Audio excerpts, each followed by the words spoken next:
Before you criticize me, yes, I know I look a mess, but today there's a good reason, and I have it right here. I couldn't wait to tell you about this recipe, trick, or lifesaver.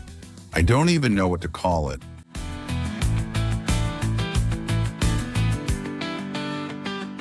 And I'm sure this has happened to you many times. Craving pizza or something similar, but wanting to take care of yourself a little. And also not having to spend too much time, because even though it sounds unbelievable, you can combine all of that and make something wonderful that gives you that satisfaction in a healthy way with ingredients you already have at home. This is a good time to pause the video, write down the ingredients, and go to your pantry to check if you have them. All of them. It's true. Many times we don't have oat flour at home, but it's much easier to have rolled oats, the kind you have for breakfast. Those work for you, and if you're wondering how, I'll explain now. Place 80 grams or 1 cup of rolled oats in your blender or food processor. It's that easy. And once it's in there, give it a good blend. You're going to grind it until it turns into powder. And you might say, that takes a long time. Not at all. You'll have it in just a minute. Just like that. Flour. That's how easy it is to get 100% natural oat flour in just a minute with what you had at home. In a larger container, add an egg, salt to taste, and I also add garlic powder. You won't believe how good it tastes in this dough. We add a generous amount, and we beat it a little with a fork. We're hardly going to make a mess. That's another advantage. And now we add the oat flour we've prepared little by little. At first, just a little. Why? Because it mixes with the liquid without any problem. If we added it all at once, it would turn into a paste and it would take us longer to work with it. As you can see, I'm not making any cuts to the video, so you can see that there's no trick or deception here. Just give it a few quick stirs with a fork and keep adding the flour little by little. What we're looking for is a smooth but slightly runny texture. Sometimes it needs a little bit of water. If when mixing, you see that the dough is too dense, that's okay. Just add a little more water and mix again.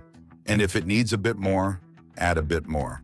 The trick is to do it little by little. Add a teaspoon, mix, add another teaspoon, mix until you get a paste-like texture, but on the runny side.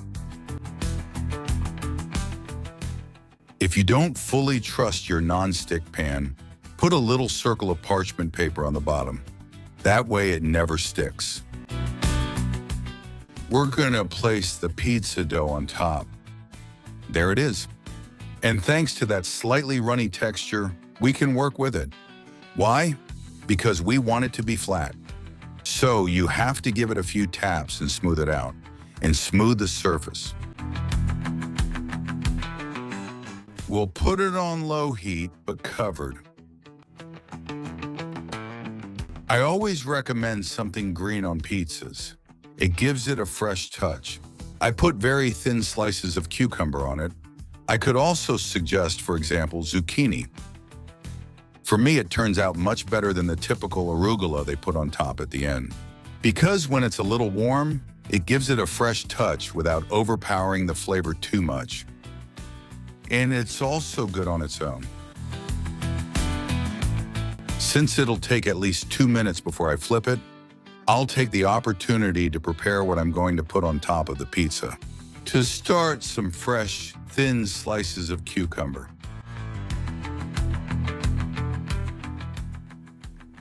When the edges start to get golden, we run a spatula underneath to make sure it slides perfectly, and then we're going to put it on a plate. All right, just grab whichever one you have handy here. My advice, make sure you get a perfect finish with a few drops of oil. Keep in mind that now you don't have the parchment paper anymore. Although since the dough is already a little bit cooked, it won't stick. However, I never skip that little drop of oil. I place the dough by flipping it over and remove the paper and add a good tomato sauce. If you don't have it, I'll show you how to make it in a second. You're going to add the following. Remember that with this recipe, you'll have the classic pizza sauce you've always known. The same amount of crushed tomato and tomato sauce. 50-50. Add salt, a splash of oil, basil, oregano. You mix it and that's it. There's no secret to it.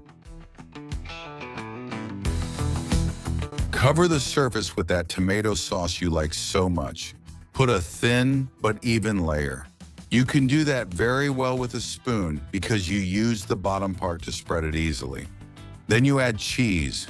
As you know, I use shredded mozzarella, just enough to give it flavor, but so you can still see a bit of the red. For me, that's the perfect look. I always have shredded mozzarella at home because I use it in a lot of things. I just love it. But hey, if you don't have it, it's okay. Any cheese that melts will work and you'll be just fine. Arrange the other ingredients, in my case, the cucumber, so it looks nice. And in the middle, I'm going to put ham. A good ham always adds a little extra to life. I'm saying this quietly because there are people who, go crazy, but I will let you add some small pieces of pineapple if you like it. Are you someone who likes pineapple on pizza, or do you think that's sacrilege? Shh, I do.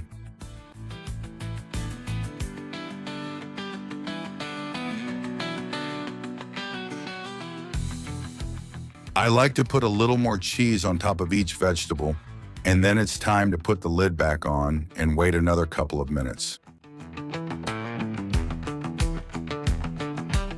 And then we take it off the heat and move it to the serving plate. Mandatory spices on all pizzas, basil and oregano. You can use them fresh if you have them, and if not, just go with the dried ones. That aroma from both oregano and basil is the final touch that brings to mind real pizza. And that's because smells matter too. And voila.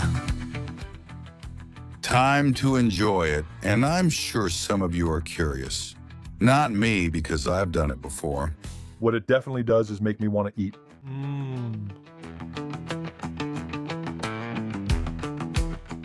Super. If you like thick crust pizza, use a small pan. If you like crispy crust, then you have to make it in a larger pan. And of course, cook it for just a short time. Delicious.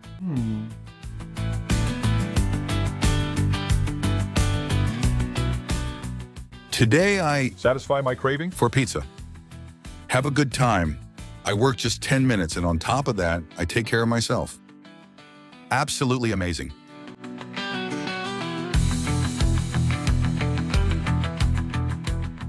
It also works as a snack or a little afternoon treat. It's the kind of snack you have at home when you want to put out a few different things. These healthy slices work like a charm, although they're always the first ones to disappear. If you like these quick, easy, and effective recipes, you're in Saladalandia. So I hope you subscribe, give me a like, and I'll see you in the next video. Come on, who wants to try?